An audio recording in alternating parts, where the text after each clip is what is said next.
After school, those years, they used to send us to the army, and of course I didn't want to partake in any military exercises, not because of anything else, but maybe I was scared. But no, I decided to leave and venture to the States, and it was quite an eye-opener for me. I obviously have always been creative. I can paint, I can draw, but I had to go out there and hustle in a good way, make things happen.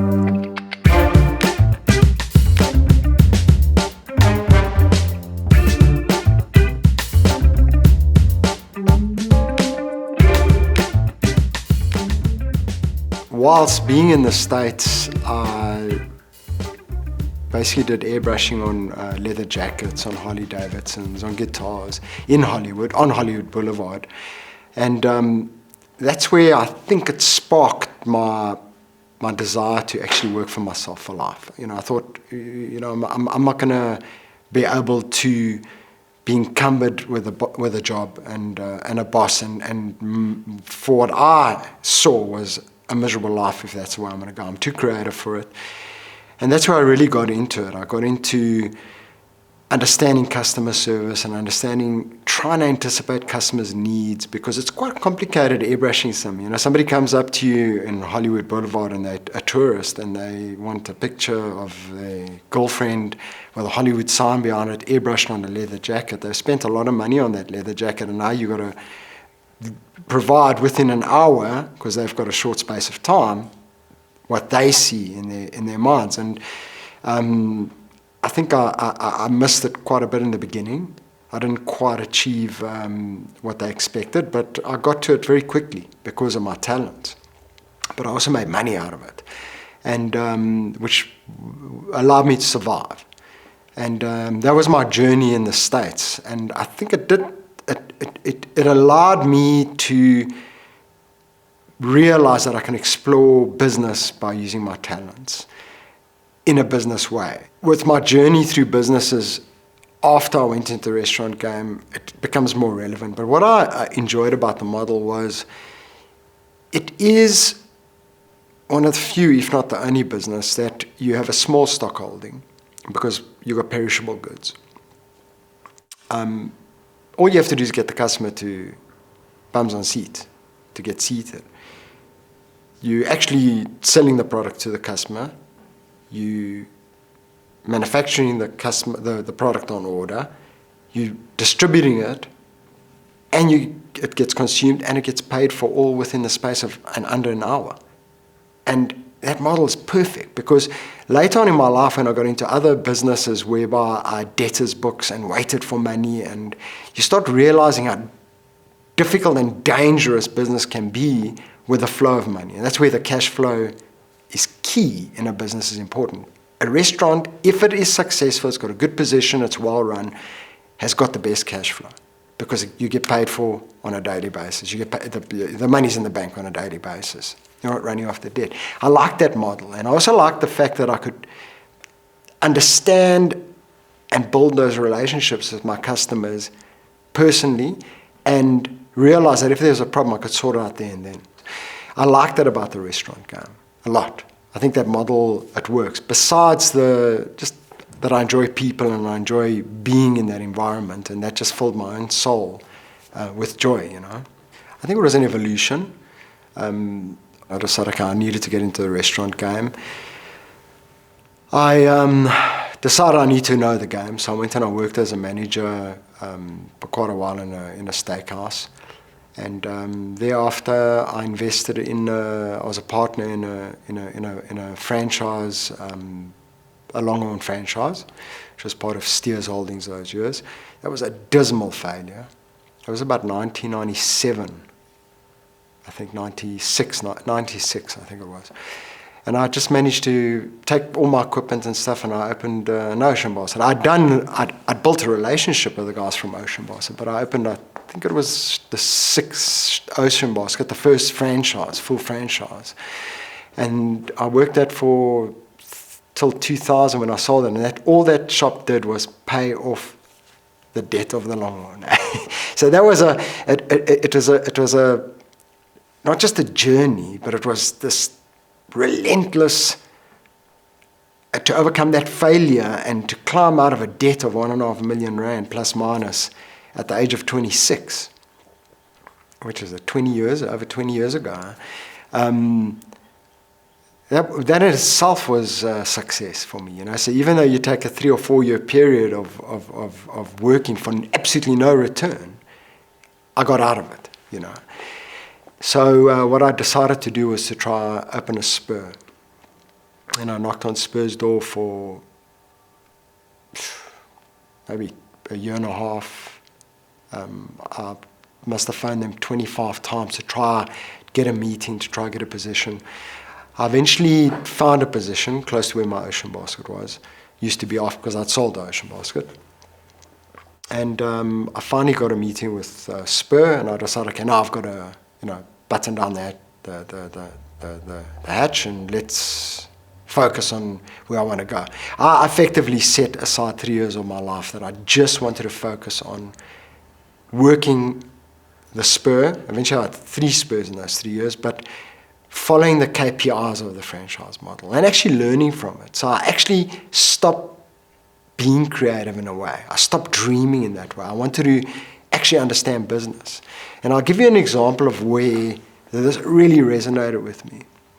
Even though I'd run these businesses with the energy drink where we employed 180 people in a manufacturing facility, and even though I'd owned Ocean Basket, the long one where I employed a lot of people, and I'd done all those the training in that, when I'd finally signed for Spur, when I'd finally signed for my Spur, I had to go for training in Pietermaritzburg.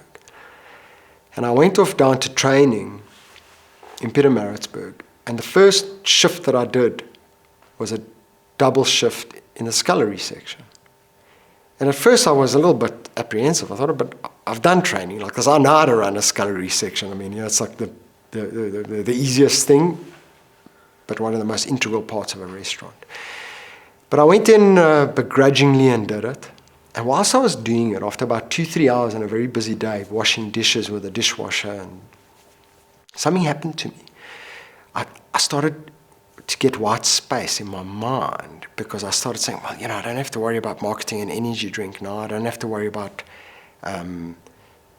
whether the stuff's selling in the spa. I don't need to worry about whether the product's being rotated and the best before dates. And I started to open my mind. And for those, I think it was 2 days actually that I worked in that scullery, I stopped being creative. And I started thinking about, okay, let's clean all this clutter out of these failures and take only what I've learned and implement that in my mind going forward. And that's where I really, really, really started getting the vision of wanting a franchise, to have somebody hold my hand, for instance, and giving my best to that franchise, to be able to have my 3-year goal met where I can start playing again and being creative. Fundamental 2 days, 2 shifts that I spent doing that scullery. And from then on, it was just about doing the training and following the procedures and getting to understand it properly. And I think that, I was 35 at that point in time. It was 2005. I think that I'd matured to start respecting business procedures, to start understanding what training's about within a franchise model in the restaurant game, that I embraced it completely. And I started realizing that once I opened my store, and it wasn't easy from day one, I really had to work the business, but I followed the KPIs and I realized that there is a correct way of running a business. As creative as we want to be, and as out there as we want to be, and as disruptive as we want to be, you still got to run a business in a certain way, because otherwise you're going to go bankrupt. And I think a lot of entrepreneurs lose that because they don't ever go into that structured part of business, unless they've done some sort of a training or course for that. And that for me was my real school or university fees, was really, really, really understanding the business. But there was something else that happened to me in those 3 years. So I built up 3 franchises, very successful ones. And I was a successful businessman. I wasn't an entrepreneur. I was a businessman. I'd been an entrepreneur. But I still had my creative spark, and I was taking it out in other ways. I was painting and playing guitar and things like that. But in those 3 years, I learned the value of leadership and mentoring people, and the beauty of understanding and getting to know those in your charge. You know, the individuals that work around you's histories, and to try, I think because I grappled in the beginning to understand it, but to try be some sort of an inspiration to people around. And I think that was key for me as well. Because I'd stopped being, I never stopped being creative, but because I put it on hold and I thought, okay, you know what? I'd limited my creative input into the businesses because it is a franchise. I started really valuing and understanding the people around me within the business. And that was another form of a lesson. And you can only really look at it in hindsight. But you know, that's how much of value I had. And I think that because my energy started really focusing on human beings, which is a creative journey on its own as well, that has helped me out a lot subsequently, because we can't do this alone. And I'm passionate about the people that work around me, and I'm passionate about people succeeding. I often say to the people that work for me that I want them to be more successful than me. I want them to be richer than me. I want them to be greater than me. I want them to have this limelight. And I've got some tigers that have come out of that journey, you know. And that was my 3 years. And after the 3 years, I started saying, okay, now I'm getting bored. I need to do something. Unfortunately, something terrible happened to me a couple of weeks ago.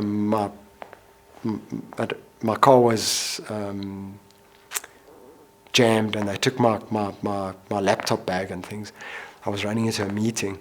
But they took a moleskin where I had a lot of my ideas that I jotted down, and that was a lot of the history of what I was doing with Rocomamas and Yumi Sushi Bar, and another concept that I'm busy working on. I had in that book. And it's only when you go back in history and you start realizing, well, Rocomamas was part of that, but the sushi was also part of that, and I had all these ideas at that point in time. But yes, I decided to do sushi because sushi was also part of my history in California. It's the first time I had sushi. I saw sushi bars. I saw, I think, you go to Japan, you're not going to get California rolls and fashion sandwiches. That was the Japanese, they were living in California that came up with those to try and market this product to a Western palate. So ever since I came back from the States, I'd always wanted to do sushi bars, but I don't think South Africans were ready to consume sushi in the early 90s. I've chatted to some people within the restaurant game, because obviously I was in it, and they said, sushi, there was a very real outlier travelers that actually had consumed sushi. But then I did see that it started coming out with more your upmarket areas. Sushi, was gaining traction. I thought, okay, let me do what I saw in the States, and I came up with a concept called Yumi Sushi Bar. I did the branding, played around, and we had this huge menu of different options, and I wanted to open a place that fitted, because I realized sushi was, I'd say it's quite feminine, It's a product that is consumed more by women, easily by women, and I thought, let me look at these mall environments, and I realized that women meet at coffee shops for coffee, but they don't really have a place where they can go for a meal like men would in a traditional sense of the word, where men would go to a steakhouse or over a burger or something. So I decided to open quite a chic little place in a Clearwater mall, and it was a great success, and I got the market right on. And eventually we opened another one in Monte Cassino, great success, and I sold to move on because I wanted to do Rocomamas. Visualization, I think, is very important. And I think that, people now ask me about visualization. For me, it is the point of, as you wake up in the mornings and you've got that 5-minute gathering your thoughts, if you can be able to visualize the dream of what you're trying to create in those, and that's how passionate you are about a concept, you start walking through these entities that you want to create. You feel the textures and the colors, and that's part of it. And when you're in the shower or in the bath, visualization is being that passionate about the concept or the product or the business that you want to create, that you are living it all the time, even before you've created it. Because that gives your mind a map as to how and what and why you're doing it. For me, that is personally. And the visualization of Rocomamas for me started obviously with my frustration of what was out there, what the competitors were peddling to my children's generation. My kids are under 20. I didn't like the fact that even when I consume some of the product that's out there, I felt terrible. And everybody is saying that they're gluten intolerant, they're wheat intolerant, they're trying to find diets to try and live a healthier lifestyle. But the problem is not that. The problem is the way stuff is manufactured, the shelf life that they put onto these products, and how they get that shelf life, and the thickening agents they put into these products. I just wanted to go back to basics. And that was the why I wanted to do it, for my kids' generation, because we didn't grow up with this mass-produced stuff, you know. And if you look at obesity levels and sugar diabetes and the problems that it's, especially in the Western world, but it is starting to happen in the emerging economies as well in a big way. There's a tipping point that happened somewhere, and I think it was I can't remember exactly, but it was in the late 60s, early 70s that it started gaining momentum. Now, people say portion size is one of it. I think portion size did increase, and it is part of it. But I think that it's the reason that because they had empty calories from artificially sweetened drinks or from high fructose corn syrup, thickening agents, that people started consuming more because they weren't filling their hunger. And that's the only reason why portion sizes increased. But there were these problems. And I looked at this and I thought, well, you can tell youngsters that they have to eat something healthy, but they're still going to want something sexy. There's a big difference. You know, you can dress up something healthy all you like.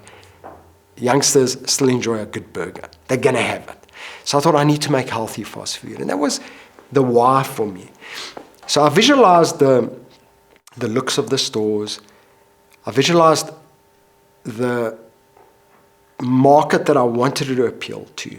I visualized the product. And then I started saying, I need to put this baby together. And I started playing with the product, which is the first part I wanted to really start hankering down. Because without a product, we don't have a business. You know, even though Rocomamas is greater than the sum of the parts, and there's a lot of touch points, for me I needed a strong pillar. And that for me was the burger. And that started about 2 to 3 years before I opened the first store. Visualization of the taste profile that I was trying to achieve obviously comes from history. You can't visualize a taste you haven't tasted. But I really started thinking about my years in the States, and some of the burgers that I had there were like off the wall. And my visualization of the best burger came from a bit of Googling, research, because of what I remember tasting whilst I lived in the States. And I realized it was a smash burger. And then I suddenly realized all the places that I really enjoyed burgers in the States from when I lived there, but even when I went back once or twice for business, came from smashing on the grill. And then I started investigating that part of the thing. So I did quite a bit of research as well into the benefits of smash burgers as opposed to griddle and as opposed to flame grilled. Trialed them. Squeezed out the juice of the different products. The flame grilled was drier. Grilling on a griddle was oily. Where smash burger just was on point. The flavor of the meat was on point. And that was part of the evolution. But I also had to get the flavor that I wanted to get. And that's where I really went and I delved into different meat cuts, different parts of the animal. You know, in South Africa, we consume more of the rear quarters of beef in your middle class market. Whereas the best flavor is in the chuck and the brisket and a lot of the forequarter cuts. And we're getting more into that. I mean, in America, people love the forequarters as well. So I minced with butchers and that to get my perfect blend of mince and the fat content as well to really have a juicy product. And then I bought a flat top at my house and I tested for about 1.5 years, 2 years, making all the smash burgers at my house. My wife and daughters ate a lot of smash burgers. And that was tweaking mince, changing blend, the mince blend, you know, changing the fat content. You know, the different mayos that I was making, the different mustards and the different, whatever I was doing on those burgers evolved over 1.5 years. I had the entire burger menu sorted for maybe a year before I opened the first Rocomamas. It was there, it was on point. So by the time we opened that shop, the first one, we had done that. But I'm going to get to that because I hadn't trained one person the night I opened it. And then I involved a mate of mine who's a chef to give me to work on the sauces, who's one of the founders of Rocomamas. He's a schoolmate of mine, Paul, and he worked in a Michelin star place in the UK for quite a few years, but he also went to the States with me those years when we dodged the army. So he sort of he knew the essence of what I was trying to create. So he did a lot of the bastings and that for the ribs and the wings, and did my guacamole for me for the burgers. And we decided to open a store together.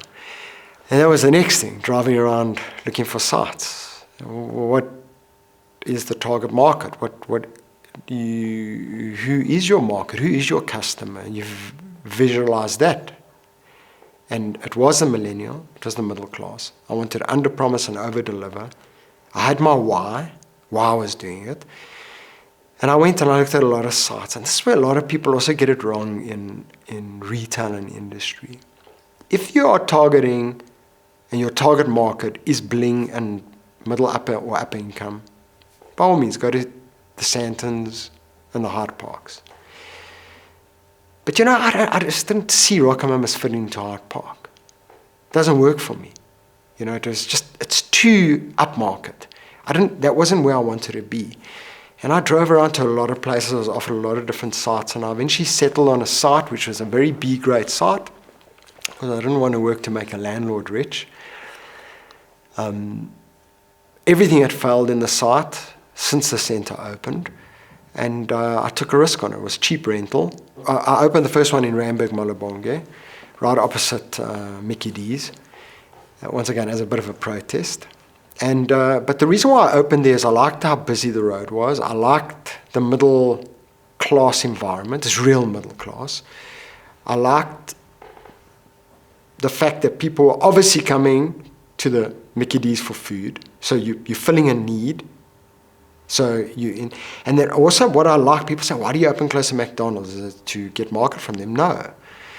It's because I want people to feel, because I wasn't in a mall, and because of the security aspect of our country, I wanted people to feel comfortable that there's something happening all the time at night. Because that's the biggest thing. You want a day trade, so I've got the offices around, or the factories and not the factories, but the showrooms and the car showrooms in Malabongwe. So there is a day trade. But I also needed a night trade. And how do you have a night trade without having the security of something happening there? So imagine the Mickey D's wasn't there. You'll be all alone in this dark. You're not going to get a night trade. But I liked the position. I thought if I can make it work here, I can make it work in 80% of the places. So, you're still tweaking the whole way through. And I don't think that ever stops. Besides markets changing or your customers changing, you need to evolve in that. I'm talking about just always tweaking it to be better. Always be better than yesterday. Always be better than yesterday. But fundamentally, whilst I was there also, I needed to understand the market and I needed to understand what was happening. So I obviously wanted this customizable menu because I'd also seen that in the States when I was living there, albeit a lot simpler than the way I did it, but that was also 20 odd years ago. So I realized we can't just give a bacon and cheeseburger and that's customizable. That's not sexy enough. You need something where there's a little bit of an artisanal value, where people can add and really create something. And I wanted customers to be in charge of creating something. But the other thing that I realized is that we are, and I'm noticing also from my daughter's generation and the millennials, we are in the social media world. And I thought in business, companies weren't getting it right. It was a part of their marketing budget, but I don't think and I realized this on the floor there of the first store, but I didn't think that they knew how to build a brand on social media. And that is what resonated with me completely. And I thought, okay, let me add my Twitter handles and my Facebook handles and my Instagram handles. I think Instagram was only really gaining a little bit of traction in the country then, 4 years ago. But let me put touch points of this all over and let me get people to take pictures. But how am I going to get them? You can't just tell a customer to take pictures of the food. I started taking the pictures. Even though I'm personally not on social media because I don't have time for it, I don't enjoy it. For business, I'm on it. I still monitor all the social media accounts. I've got a team in Cape Town that handles it for me, but if there's a complaint, I deal with it if they don't deal with it fast enough. I'm passionate about having this communication with my customer. Passionate about it. I love it. So the way I did it was I started taking photos and posting it onto Instagram, but from me as a customer, and I got my managers to be customers and my partner to be customers, and just posting it and start getting it going. But it was just almost like a universal thought took off in the store, and people were just taking photos and posting it on Instagram.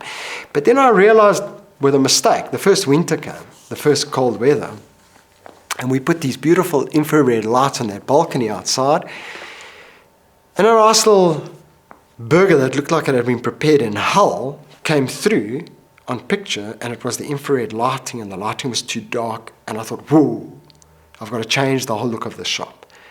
Right there that night, I realized that this could be a dilemma. And then I started working, and this is maybe 5 months after we opened. Okay, I need to put more money into this business. And we started changing the entire inside of that business. Before I opened the second shop, and I opened that for the social media. So if you look at Rocomamas, they're slightly brighter than a normal restaurant. And it's because of that. You need the right lighting for customers to take a decent pick. And it just was self-perpetuating. The Instagram grew, the Twitter grew, and I just engaged with these customers and kept engaging with them. And whilst doing all this, we kept tweaking products, changing products, trying products, and eventually I started posting products from my Instagram account, the Rocomamas Instagram, and people were really starting to repost that, and that's how I grew the advertising. I've learned a lot with influencers and the way they deal with social media. And that is what my first 8 months of Rocomamas was so important. So it wasn't just the service, the quality of the food, and that experience of the look of the business and things like that. It was actually defining where I want to take the brand. And it was that evolving, or the evolution, let me say, the evolution of the brand's essence and personality was from that founding 8 months whilst I was there. Because I started knowing my customer, really understanding my customer and understanding the way they communicate and what social media is. After about 3 or 4 months, we were running big queues throughout the day at the first store. I had a lot of people approaching me and they wanted to get involved, private equity, people were throwing money at me. I had a lot of people wanting franchises. But I didn't want to go down that road without a proper infrastructure, and I didn't want to just be responsible for taking somebody's life savings and then not being able to provide some sort of a backup. So I thought, now first I have to open another 1 or 2 shops to see if this thing does work going forward. So I'd take the risk on that. So I opened another 2 stores. Ironically, I'd signed for the one, but I had a family member that actually became my first franchisee there, that I took the second store after I'd started building it. But be that as it may, it still seemed like it was my own store. And then Spur approached me. And obviously my relationship with Spur and the trust that's been built up over the years with them as a great company, even though I've always been quite shy and nervous of corporate, I thought there's one of 2 ways. I'm either going to stick to having 3 or 4 or 5 stores, or I need to make it scalable, and I need the procedures and I need the infrastructure to do that. I did the deal with Spur because of the history, because of the integrity, and because of the type of human being I am, and the value systems that I have and that I felt that they had with me being a franchisee, which is quite something, because a franchisee-franchisor relationship is a very complex relationship. Very, very complex because of who works for who and who's the customer here. And where Spur, over the 12 years that I've been with them as a franchisee, were always great as a franchisor. Always. Great support, structure, great operational procedures, monitoring, and really, really had the welfare of the franchisee at heart. So I felt good about doing it. We expanded over the last three and a half years from shop 1. We're sitting on 52 stores currently, and includes international. There came a point in time though where I started getting worried, we as a company started getting worried about especially the mining resource-rich towns in South Africa declining the way they are because of the economy. So we've started turning down a lot of sites. We've become a lot more prudent, and it's not just about putting Rocomamas up. It's about rather declining and waiting. We are slowly but surely starting to open in certain parts of them. I've got about 8 stores that I've got to build now in this next financial year, locally. But we are being prudent, I'd rather say no, wait and see, because we're all sitting in this economy. We've got to find a way. But I often say to people, I can't control what happens out there. I think this is a mantra that we do say in Spur in general. I must probably picked it up from the group. Even though it was back in 2008 when I was a franchisee only in Spur. Can't control what happens out there, but you can control what happens in the 4 walls of your business. That you got control of. Meet your KPIs in those businesses, give the best service, the best quality product, be better than the guy next door, be better than the guy down the road. That's all you need to do. And if you do that, you'll get through recessions and depressions even. For youngsters wanting to be entrepreneurs and getting into business, there's a lot of advice. Know your market, have a product. But there's simple ones that I think Steve Jobs resonated with me in this way. With be proud of your product. Don't sell crap. He's got a couple of sayings that's very important. Understand failure. It happens. It's part of that equation. I think that a lot of people close off. I used to say many years ago, I say 95% of people that are employed in an office job dream about working for themselves. Out of those 95%, in their lifetimes, 5% will try. Out of the 5% that try to work for themselves, 95% fail. And out of those 95% that fail, only 5% try again. And that's an entrepreneur. It is minute that people get through it. But I think that there are organizations that are there to mentor and help youngsters that want to do it. If I had given up on my first failure, I don't know. I'd most probably be working somewhere. You can't give up on things, and you're always going to have failures. But the ultimate freedom in life is being an entrepreneur working for yourself. It's the ultimate freedom. Freedom is not money. You never do it for the money. It's another Steve Jobs saying, never do it for the money. Don't do it for the money. The money will come. Money doesn't provide freedom. It provides more headaches.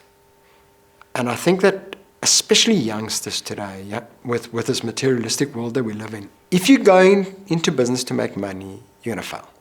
And that's going to be a major failure, because your business will be successful to a certain point in time, but the reason why you did the business,